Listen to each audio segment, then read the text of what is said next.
Misingi na hatua za kuzingatia kabla ya kuingia katika maridhiano na uponyaji wa taifa.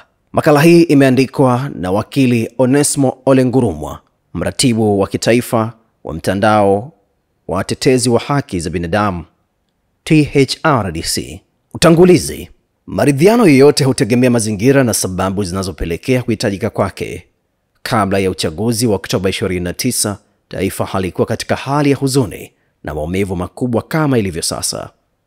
Pamoja na kuwepo kwa matukio ya ukiukwaji wa haki za binadamu kama utekaji na ukamataji holela, bado kulikuwa rahisi kuanzisha mchakato wa maridhiano ya kitaifa kwa kuwa migogoro haikuwa imefikia kiwango cha sasa.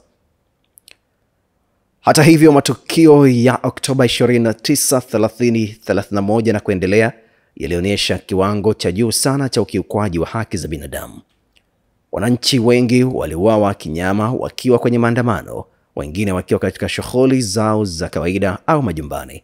Wengi wanalia kukosa miili ya wapendwa wao, mamia wakikabiliwa na mashtaka ya uhaini na wengine kukimbilia nchi za nje kutafuta usalama.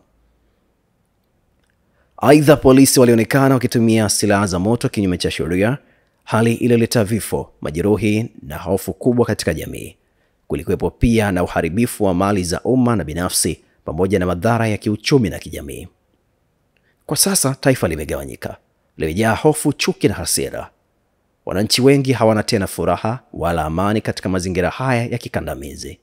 Hivyo, hatuhitaji tena maridhiano ya kawaida. Tunahitaji nia thabiti, mchakato mpana na wawazi wa kutafuta tiba na uponyaji wa taifa. Mchakato utakaojumuisha makundi yote ya kijamii, ikiwemo wahanga wa matukio ya Oktoba 29, 2025. Namna bora ya kuliponya taifa. Njia iliyotumika kwa mafanikio katika nchi zaidi ya 50 tangu mwaka 1980 baada ya matukio ya kiukwaji mkubwa haki za binadamu ni kuanzishwa kwa tume ya ukweli, uwajibikaji na upatanisho, Truth, Accountability and Reconciliation Commission.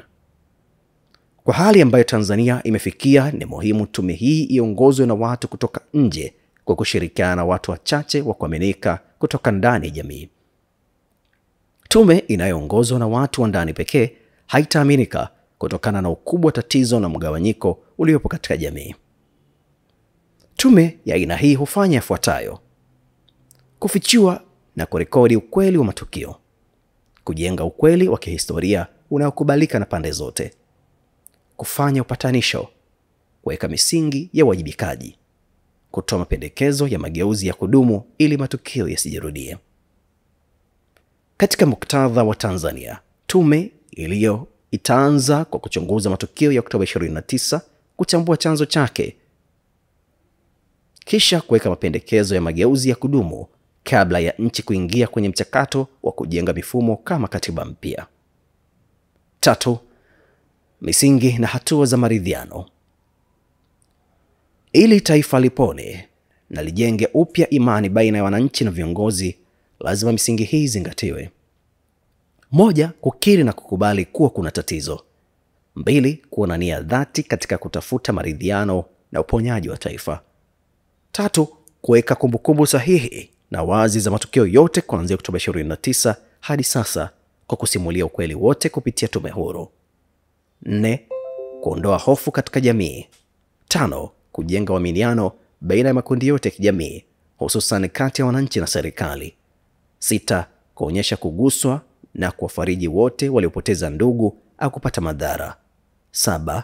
Kutoa nafasi kwa wahanga kuelezea hadharani yaliyowapata. 8.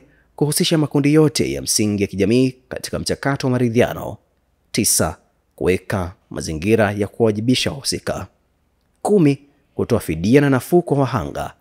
11. Kuzuia upendeleo. Upande unalalamikiwa haupaswi kuunda au kwa sehemu ya tume ili kudumisha uhuru na uaminifu. 12. Kujumuisha suala la kuomba msamaha na kusamehe kama sehemu ya mchakato. Mchakato wa tume. Tume itaanza na hatua ya kwanza, kutafuta ukweli na kuweka wazi idadi ya vifo, waliowajibika, yaliyotokea na jinsi yalivyotokea. Seek the truth and understanding. Baada ya hapo, hatua zifuatazo zitafuata: majadiliano ya wazi, upatanisho, uwajibikaji, ikiwa ni pamoja na kukiri makosa na kuchukua hatua za kisheria. Kuandaa mkakati wa kudumu wa kuzuia matukio kama haya kujirudia unajumuishwa ndani ya mifumo ya nchi na katiba. Hakuna uponyaji wa taifa bila wahanga kushiriki, waliotenda ukatili kukiri makosa, ukweli kuwekwa wazi, uwajibikaji na msamaha kufanyika kwa uwiano. Mchakato huu unawaunganisha watu, unawapa wahanga sauti na heshima, na hujenga misingi ya taifa lenye utu, haki na usawa. Nchi zilizowahi kutumia utaratibu huu ni pamoja na Kenya, Rwanda, Peru, Guatemala, Timor ya Mashariki, Liberia, El Salvador, Tunisia, Afrika Kusini, South Africa, Nepal na Burundi. Hata hivyo, tahadhari ni muhimu. Kama lengo ni kujenga na kuponya taifa, lazima tufuate misingi sahihi ya maridhiano kwa dhati, ukizingatia maumivu makubwa, vifo na upotevu uliotokea. Kuacha kufuata misingi hii kutafanya uponyaji kuwa mgumu sana.